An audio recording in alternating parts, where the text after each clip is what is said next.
All right, then. This is my live presentation um, on my motion project about emotions titled Cold Emotions by Eden Phelps, yours truly. Statistics: I have 15 hours and 22 minutes logged in this project. Why? Well, my teacher, Mr. Prim, pretty much dared me to do this. We were sitting there, and I think we were talking about emotions or something.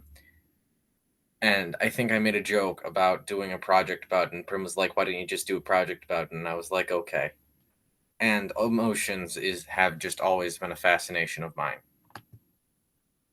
Why? How do emotions help form social bonds?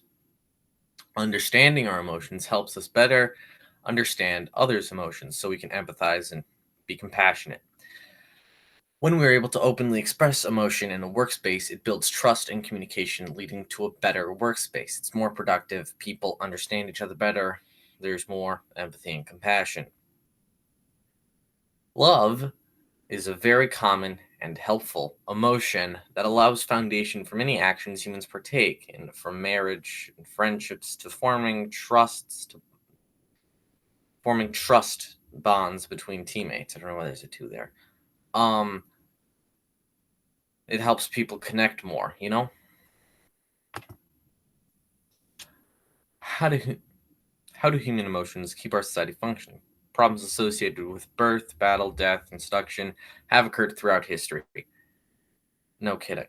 And emotions have evolved to help humans in adapting with those problems quickly and without much conscious thought. So your mind can put forth an emotion that helps with the situation, sometimes not, before you're able to really consider about it and how it's making you feel. Would we be better off without them? No. People would likely recognize passion as one of the single most important elements of life. It's what drives us to create and inspire, and if that weren't around, then we would have never made any of the advancements we have today. What causes them? Emotions are caused by the brain. Emotions are caused by various sections of the brain working together to figure out what's going on and how to react. Emotional triggers are caused by our brain reacting to things and people based on past memories, such as people and places you used to know, as sort of like, this is what happened, so now we are going to use this to prevent this from happening or make this happen. Our beliefs, culture, preferences, what we hold important, and previous experience shape how identity is formed. Our methods of expressing emotion are shaped over time. For example, I'm sure crying isn't your intended method of getting what you want. It was when you were a toddler, probably. Why does our body cause emotions? Now, this was the thing I got the most research on because it's the most concrete. Emotions are the brain giving meaning to bodily senses based on experiences. They're used to help predict what is going on based on sensory input, which you see, hear, feel, yada yada.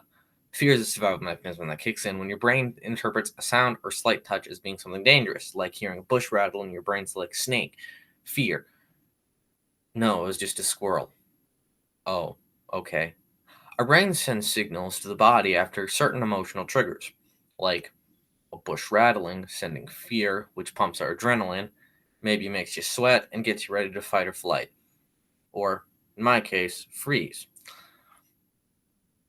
To help and our emotions help us help motivate us to take action. Like fear helps us motivate to run, or passion helps us motivate to make scientific advancements to help the world. Probably not, but it could. Emotions prepare us for behavior. When triggered, emotions direct systems such as perception, attention, learning, memory, motivational priorities, and behavioral decision making, so we're able to effectively assess a situation and effectively deal with it. Our emotions often trigger when we feel that our identity is being attacked. Our emotions trigger whenever conflicting beliefs arise without us realizing it. It happens. Don't try to argue with it. It does. Things we dislike, whether or not we realize it, also trigger emotional responses depending on how much we dislike that thing, like anger, frustration, or maybe even hate. something that reminds us of a past experience associated with trauma can very easily be a very strong emotional trigger. That's what PTSD is. It's interpreting trauma and your brain overreacting to current experiences based on what you've experienced in the past. The loss of comfort and the built up stress can be an emotional trigger too. It's just sort of a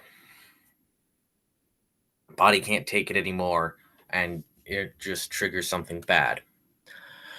What are some positive and negative effects of emotions? Bottling up emotions, especially negative ones, but positive ones too, can lead to chronic stress, which decreases our lifespan. Poorly managed anger can lead to a bunch of health diseases, including but not limited to high blood pressure, digestive disorders, and infection.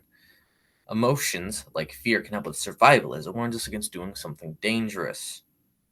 Or at least it should. If you're scared of something, probably best to think it over once or twice before deciding whether or not to do it. Odds are you probably shouldn't do it. And sources cited in everything. Any questions?